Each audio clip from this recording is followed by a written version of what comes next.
Hello. അപ്പോൾ ഇന്ന് നമുക്ക് ഒരു അടിപൊളി ഇഞ്ചിക്കറി ഉണ്ടാക്കാം. അങ്ങനെ ചെറുതായിട്ട് അരിഞ്ഞ ഇഞ്ചിയും പച്ചമുളകും വെളിച്ചെണ്ണയിൽ ആദ്യം വറുത്ത് കോരണം. ഇഞ്ചിക്കറി ഉണ്ടാക്കാനായിട്ട് നാടൻ ഇഞ്ചി കിട്ടുമെങ്കിൽ അതാണ് ഏറ്റവും നല്ലത്. ഇന്ന് നമുക്ക് കുറച്ച് നാടൻ ഇഞ്ചി കിട്ടിയതുകൊണ്ടാണ് കുറച്ച് ഇഞ്ചിക്കറി ഉണ്ടാക്കാമെന്ന് വിചാരിച്ചത്.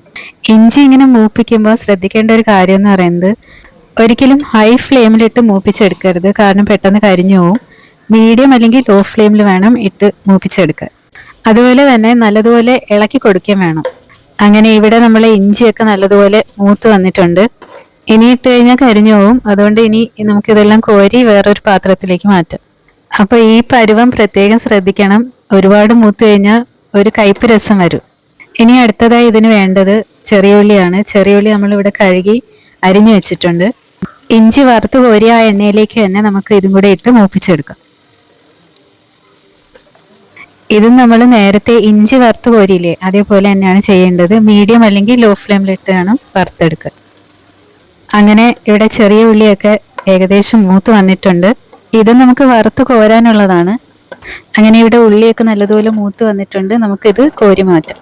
ഇനി നമുക്ക് അടുത്തായിട്ട് ചെയ്യാനുള്ളതെന്ന് വെച്ച് കഴിഞ്ഞാൽ, ഈ ഉള്ളിയും നേരത്തെ വറുത്ത് കോരിയ ഇഞ്ചിയും മിക്സിയിലിട്ട് പൊടിച്ചെടുക്കണം. വറുത്ത് കോരിയ ഉള്ളിയും ഇഞ്ചിയും കുറച്ചു നേരം ഒന്ന് തണുക്കാൻ വെച്ചതിന് ശേഷം മാത്രമേ മിക്സിയിലോട്ട് മാറ്റാവുള്ളൂ.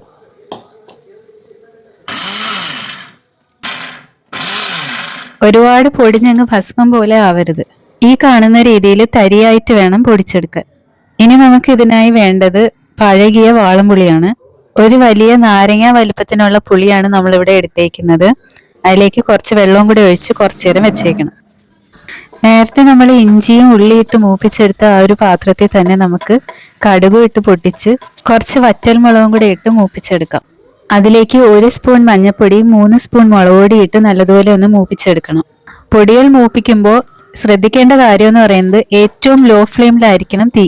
പൊടികളെല്ലാം നല്ലോണം മൂത്ത് വന്നിട്ടുണ്ട്. ഇനി നമുക്ക് അതിലേക്ക് പുളി പിഴിഞ്ഞൊഴിക്കാം.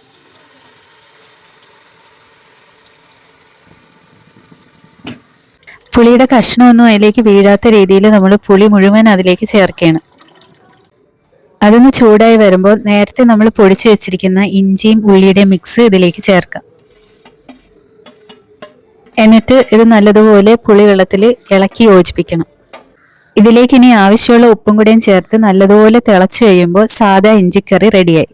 എന്നാൽ ഇതിൽ കുറച്ച് ശർക്കര പൊടിയും കൂടെയും ചേർക്കുകയാണെങ്കിൽ മധുരവും പുളിയും എരിയും എല്ലാം കൂടെയും ചേർന്ന് നല്ലൊരു സ്വാദിഷ്ടമായിട്ടുള്ള ഇഞ്ചിക്കറി റെഡിയാക്കി എടുക്കാം. അടുത്ത പ്രാവശ്യം എല്ലാവരും ഇതൊന്ന് ട്രൈ ചെയ്ത് നോക്കണേ.